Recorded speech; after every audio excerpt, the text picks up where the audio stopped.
Samuri ibiganza turebe ko wishimye.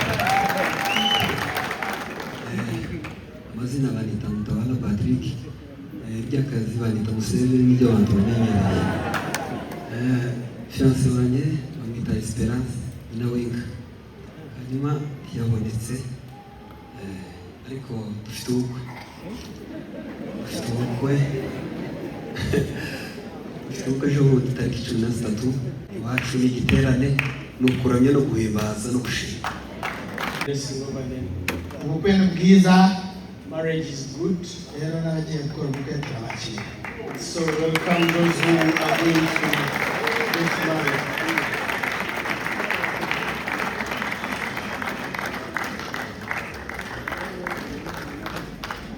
Imana ishimwe kubwa umuririmbyi Kado. Thank God for our singer Kado. Yavuze neza ngo n'abandi muzabakorera, muzabashigikira. He has also asked you to support the others as you supported them. Rero nakabatumbwire gahunda tubasengere. They will tell us their program.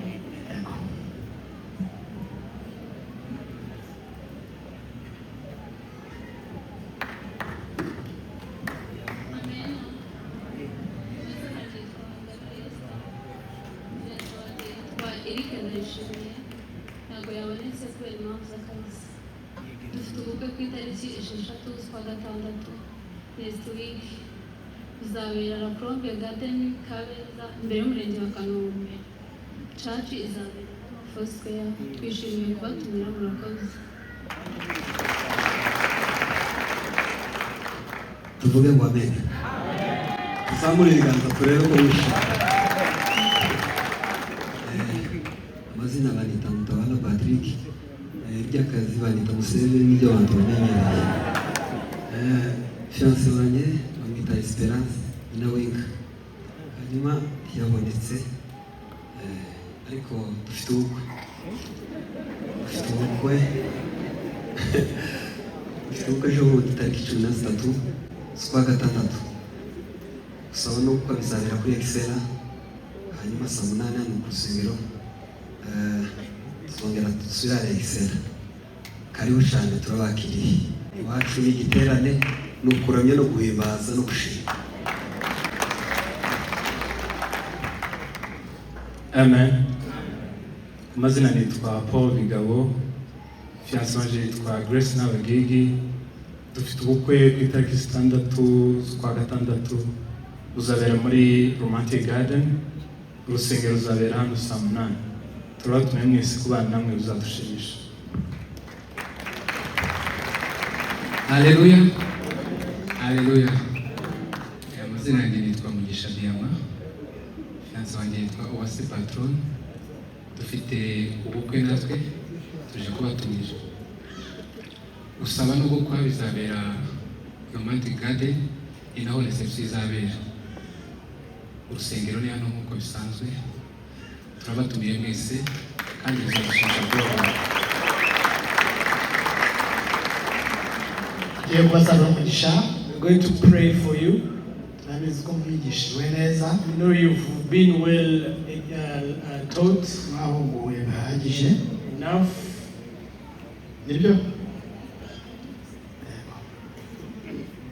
Ikindi impamvu tuberekana kugira ngo itorero bamenye, basabire umugisha kandi bashigikire. We make marriage bands so that people may know you, support you and pray for you. Kandi ikindi kuba ari ukugira ngo tumenye ko nta nzira mufite yabakumira mushaka kumuteganya. Also to know if there is any reason as to why we should not wed any of you. Iyo hari impamvu ije kugaragara mu gihe runaka mbere yuko musezerana, In case there is a reason as to why you shouldn't get married, itorero ntabwo ribemerera. the church will not allow to wed you. Ariko kugeza ubu twizeye ko nta nzira zihari. But until now, there is no reason as to why. Reka tubasaba umugisha. Nyir'ingabo, Imana turagushimye. Thank you, Almighty Father. Ni wowe wubaka imiryango You are the one who creates, establishes families kandi ukayikomeza. and makes them strong. Ijambo ryawe rirajya abubatsi babiri. Your word says to the two builders, Uwubatse ku rutare, one upon the rock, n'uwubatse ku Gisenyi, the other upon the sand. imvura yaraguye n'ibiratemba. When it rained and floods came up, Imiyaga irahuha. the storms came. Ariko abubatse bubatse ku rutare. Those that were building on the Inzu ye rock ntacyo yabaye. were safe. Aba ngaba turabasengeye umugisha. We pray a blessing over these Ubwo ones bateganya kubaka imiryango. as they plan to get married. Na gahunda zose.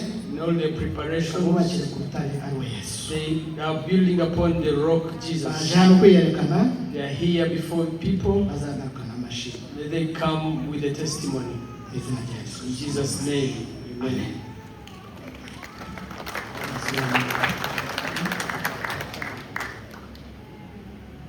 Yesu ashimwe cyane. Praise the Lord Jesus. Nabashuhuje mwese mu izina rya I Yesu. greet all of you in the name of Jesus Christ. Nari mbakumbuye. I had missed you. Nibivuga gutyo muri make ariko mubyumve cyane. I say it simply, but please understand. Yesu ahimazwe cyane. Praise the Lord.